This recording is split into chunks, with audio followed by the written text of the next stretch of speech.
Dhanik Bharat Educational Institutions, Inter, IIT, JEE, NEET, admission opened. ఎన్నికల ప్రచారానికి చివరి రోజున విజయ్ కీలక వ్యాఖ్యలు చేశారు. చెన్నైలో నిర్వహించిన ఎన్నికల ప్రచారంలో టీవీకే అధినేత విజయ్ ఎమోషనల్ స్పీచ్ ఇచ్చారు. తమిళనాడు ఓటర్లను ఉద్దేశించి భావోద్వేగానికి గురయ్యారు విజయ్. ఎక్కడున్నా వచ్చి ఓటు హక్కు వినియోగించుకోవాలని అభ్యర్థించారు. టీవీకే పార్టీకి ఓటు వేసి గెలిపించాలని కూడా విజయ్ విజ్ఞప్తి చేశారు. நம்ம ஜனநாயகத்தை காப்பாத்திய பாஜக மந்திரி ஒருத்தர் சொல்றாரு, விஜய் என்னப்பா விஜய் நடிகன் விஜய் நடிகன் விஜய் நடிகன் விஜய் நடி. ஆமா நான் நடிகன் தான், இப்ப யாரும் இல்லைண்டா. என்ன மாதிரி ஒரு என்னமோ புதுசா கண்டுபிடிச்ச மாதிரி. ஆனா நான் அரசியலுக்கு வந்துட்டு நடிக்கல, அரசியல் நான் நடிக்கல. ஆனா நீங்க என்ன பண்றீங்க? அரசியல்ல இருந்துகிட்டே நாடகம் மேல நாடகம் போடுறீங்களே, அப்ப உங்க எல்லாரையும் நாடக நடிகர்கள்னு சொல்லலாமா? ஒன்றிய அரசோட பவரை கையில் வச்சுக்கிட்டு திமுகவோட ஒரு நாடகம் மற்றும் பலரோட ஒரு நாடகம், அப்போ உங்க எல்லாரையும் ஒரு டேஞ்சரான நாடக கம்பெனின்னு சொல்லாமா? இந்த பாஜகவோட சரண்டர் ஆகி இருக்கிறதோட மட்டும் இல்லாம இந்த ஊழல்லையே ஊறி போய் இருக்கிற இந்த ரெண்டு பேரும் நமக்கு வேணாமுங்க. அதனால மக்களே, உங்க எல்லாரையும் கையெடுத்து கும்பிட்டு கேட்கிறேன், பூத்துக்கு போய் ஸ்டாலின் சார் கிட்ட இருந்து நம்ம தமிழ்நாட்டை காப்பாத்தி ஆகணும், நம்ம ஜனநாயகத்தை காப்பாத்தி ஆகணும். என்ன பிஸியா இருந்தாலும், என்ன வேலையா இருந்தாலும், என்ன வெளியூர்ல இருந்தாலும், எந்த பூத்துல உங்களுடைய ஓட்டு இருக்குதோ அங்க வந்து தயவு செஞ்சு நம்மளுடைய விசில் சின்னத்துக்கு உங்க ஓட்டை போடுங்க. தயவு செஞ்சு உங்க விஜய்க்கு ஒரு வாய்ப்பு கொடுங்க. இந்த நேரத்தில் வெளிநாட்டில இருந்து பணம் செலவு பண்ணி ஃப்ளைட் டிக்கெட் புக் பண்ணி இங்க வந்து ஓட்டு போட வந்த நம்மளுடைய நண்பிகள் உங்கள் அனைவருக்கும் இந்த நேரத்தில் என்னுடைய நன்றியை தெரிவிச்சுக்கிறேன்.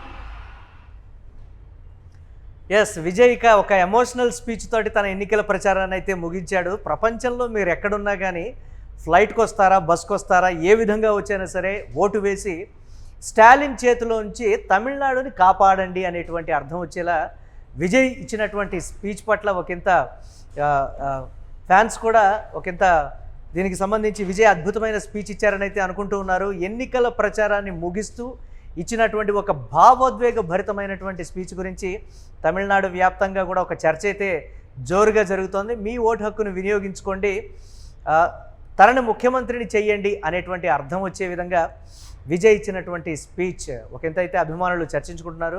చూడాలి నిజంగా విజయ్ ఈ స్థాయిలో భావోద్వేగభరితంగా ఇచ్చినటువంటి స్పీచ్ని బట్టైనా సరే ఓటు రూపంలో అది ట్రాన్స్ఫర్ అవుతుందా లేదా అనేది చూద్దాం. ఇక దీనిపై మరిన్ని అప్డేట్స్ మా కరెస్పాండెంట్ సత్య అందిస్తారు. సత్య, ఏదైతే పార్టీ ప్రకటించిన నాటి నుంచి దీనికి సంబంధించి వరుస వివాదాలు, విమర్శలు, కుటుంబ పరంగా, సినిమా పరంగా, రాజకీయంగా ఎన్నో ఒడిదుడుకులు, ఫైనల్గా ఒక కంక్లూజన్ ఈరోజు ఎన్నికల ప్రచారం ముగిసిపోయింది. ఇక నుంచి విజయ్ మీద వచ్చినటువంటి విమర్శలు కావచ్చు, విజయ్ పడ్డ కష్టం కావచ్చు, ప్రజలు చూసినటువంటి కోణం అదంతా కూడా ఓటు రూపంలో ట్రాన్స్ఫర్ అయ్యి మే 4వ తారీఖు వచ్చేటువంటి రిజల్ట్ ఏంటి, అప్డేట్స్ ఏ విధంగా చూడాలి? మురళి, ప్రధానంగా తమిళనాడు అసెంబ్లీ ఎన్నికల ప్రచారం ముగింపు రోజున మరి ఏదైతే భారీ బహిరంగ సభలో ఆయన లాస్ట్ ప్రసంగం, రాజకీయ లాస్ట్ ప్రసంగం అంటే ఈసారికి లాస్ట్ ప్రసంగం, దాంతో పాటు ఆయన మొట్టమొదటిసారిగా రాజకీయంగా ముందుకు వచ్చాడు కాబట్టి సో ఇప్పుడు అది లాస్ట్ అవుతుంది కాబట్టి ఈసారి ఈ సభ ద్వారా కొంత భావోద్వేగానికి గురైనటువంటి ప్రసంగాన్ని కూడా ఆయన ప్రసంగం చేశారు. సో ప్రజలను ఉద్దేశించి నేను రాజకీయాల్లోకి వచ్చిందే కేవలం ప్రజల కోసమే, సో ప్రత్యర్థి పార్టీల నుంచి వస్తున్నటువంటి ఎలాంటి ఒత్తిళ్లనైనా నేను ఎదుర్కొంటానంటూ కూడా ఆయన చెప్పిన పరిస్థితి ఉంది. ప్రజలను ముఖ్యంగా ఆయన కొంత వేడుకున్న పరిస్థితి ఉంది. మీరు ఎక్కడున్నా సరే, తన సొంత అంటే ఎక్కడున్నా సరే మొత్తం కూడా వచ్చి వృద్ధులు అలాగే ఫ్యామిలీ అందరితోటి కూడా వచ్చి మరి పెద్ద ఎత్తున ఓటు వేయాలని ఆయన మరి మాట్లాడిన పరిస్థితి ఉంది. దాంతో పాటు ఓటర్లను తన సొంత బంధువులుగా అభివర్ణిస్తూ అలాగే రాజకీయాల్లో నేను ప్రజల పట్ల ఎంత కృతజ్ఞతతో ఉన్నానో మీకు అందరికీ తెలుసు. నేను ఎలాంటి ప్రతిపక్షాలు మొత్తం కూడా మరి అటు అన్ని అంటే ఇటు ప్రభుత్వము అటు కొంత ప్రతిపక్షాలు అన్ని కలిపి ఒక్క టీవీకే విజయ్ మీద ఎంత గురి చేశాయో మీరు రాష్ట్ర ప్రజలంతా కూడా, తమిళనాడు రాష్ట్ర ప్రజలంతా కూడా చూశారు అంటూ ఆయన కొంత భావోద్వేగమైనటువంటి ప్రసంగం అయితే మనం ఈ రోజు చూసినాం. ప్రధానంగా మరి ఎక్కడున్నా సరే, మొత్తానికి ఎక్కడున్నా సరే ముఖ్యంగా అందరూ కూడా కుటుంబ సభ్యులతో వచ్చి ఓటు హక్కునైతే ప్రజాస్వామ్యబద్ధంగా వినియోగించుకోండి అంటూ కూడా మరి మాట్లాడారు. దాని తర్వాత ఏదైతే ప్రతిపక్షాలు చేసినటువంటి కామెంట్ నటుడు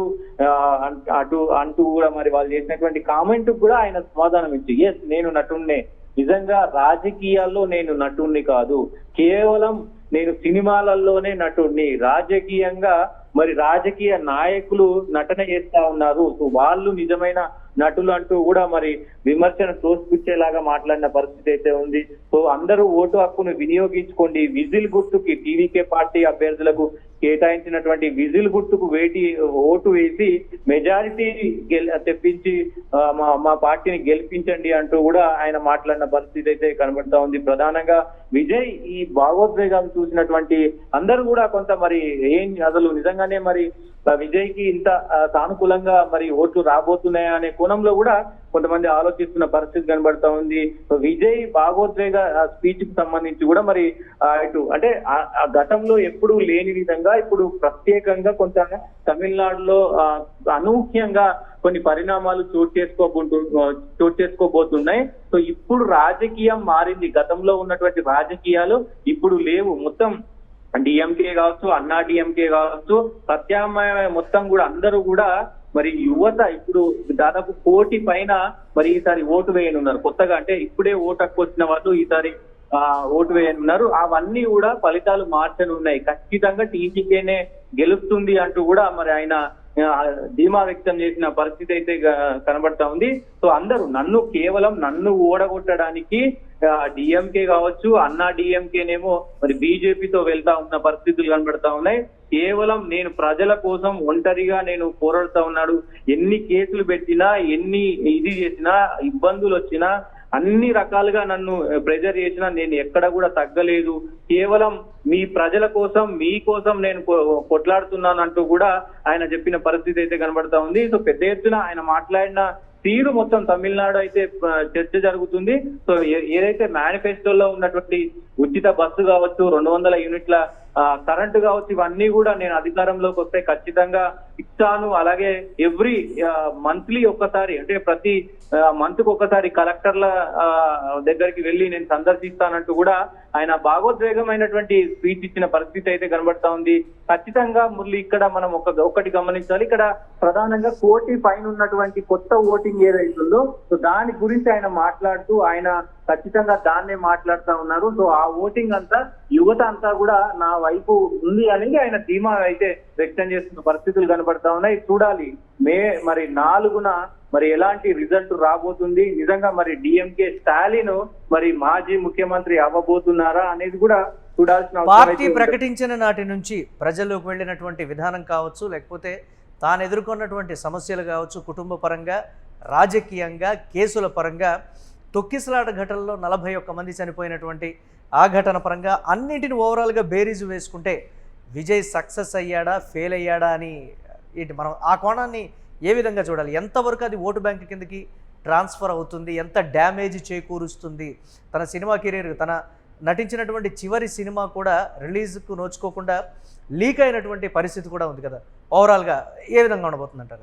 డెఫినెట్ గా అదే టీవీకే పార్టీని అనౌన్స్ చేసినప్పటి నుంచి కూడా జరుగుతున్నటువంటి ప్రతి ఒక్క కీలకమైన అంశాన్ని అటు సినిమా ఏదైతే కొంత మరి బయటికి రావడం కావచ్చు, హక్కుల గురించి ఏదైతే సినిమా సెన్సార్ కి సంబంధించినటువంటి విషయంలో కావచ్చు, ఇటు తన భార్య కేసు ఏదైతే మరి ఆ కేసు విషయంలో కావచ్చు, ఆ మొత్తం ఎన్నికల సంఘాలు విధించినటువంటి ఏదైతే కొన్ని నియమ నిబంధనలు కావచ్చు, ఇవన్నీ కూడా వీటన్నిటిని ఊటాకరిస్తూ కూడా ఆయన ఈ రోజు మాట్లాడిన తీరు కనుక ఖచ్చితంగా తమిళనాడు ప్రజలు కొంత మొత్తం కూడా అటువైపుగా చూస్తున్న పరిస్థితి కనబడతా ఉంది. తమిళనాడులో నిజంగా ఈయన మాట్లాడిన అన్ని కరెక్టే కదా, నిజంగా వీళ్ళందరూ కలిసి అంటే ప్రభుత్వంలో ఉన్నటువంటి డిఎంకే గాని, అటు ప్రతిపక్షంగా ఉన్నటువంటి అన్నా డిఎంకే, బీజేపీ గాని, వీళ్ళందరూ ఇటు కాంగ్రెస్ గాని, వీళ్ళందరూ కూడా పెద్ద ఎత్తున అందరూ కలిసి విజయ్ పైననే ఎక్కువ ఫోకస్ చేశారు కదా. సో మరి ఆయన ఒక్కడిని ఎందుకు ఈ రకంగా టార్గెట్ చేస్తున్నారు అనేది కూడా తమిళనాడు ప్రజలు కొంత ఆలోచిస్తున్నారు. ఇప్పుడు ఎక్కువ మంది యువత ఉన్నారు కాబట్టి యువత Yes. ఖచ్చితంగా ఆలోచిస్తున్నారు. ఆయన ఈ స్పీచ్ లో కొంత భావోద్వేగం Right. ఇవన్నీ కూడా దాదాపు ఈ నెల రోజుల నుంచి 2 నెలల నుంచి ఇదంతా సిచ్యువేషన్ కూడా ఆయన ఎక్స్ప్లెయిన్ చేశారు. కానీ విజయ్ మాత్రం చాలా సత్య విజయ్ మాత్రం చాలా నమ్మకంగా ఉన్నాడు. నేను ఇన్ని కష్టాలు ఎదుర్కొన్నాను, కుటుంబ పరంగా, రాజకీయంగా, కేసుల పరంగా ఏ విధంగా వేధించారో కూడా మీరంతా కూడా చూశారు. నన్ను గెలిపించండి అనేటువంటి మాట తాను ఇచ్చినటువంటి పథకాలకు సంబంధించి కూడా ఏ విధంగా నేను నెరవేరుస్తాను అనేది కూడా ఒక క్లారిటీ ఇచ్చేటువంటి ప్రయత్నం అయితే చేశాడు. చూడాలి నిజంగా విజయ్ సక్సెస్ అవుతాడా, లేకపోతే ప్రతి సర్వే ఫలితం కూడా 1 నుంచి 14 సీట్ల మధ్యలో తనకి వస్తాయి అనేటువంటి వ్యత్యాసాన్ని కూడా చాలా వరకు సర్వేలు అయితే చెప్పాయి. సర్వే ఫలితాలన్నింటినీ కూడా తలకిందులు చేస్తాడా, లేకపోతే నిజంగా విజయ్ సక్సెస్ అవుతాడా అనేది కూడా తెలియాల్సి ఉంది. థ్యాంక్స్ ఫర్ అప్డేట్ సత్య.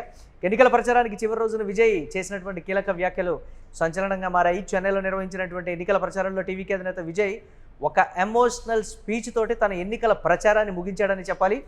తమిళనాడు ఓటర్లను ఉద్దేశించి భావోద్వేగానికి గురయ్యాడు విజయ్. ఎక్కడున్నా వచ్చి ఓటు హక్కు వినియోగించుకోండి అంటూ కూడా తాను అభ్యర్థించినటువంటి తీరైతే అందరినీ ఆశ్చర్యానికి గురిచేసింది.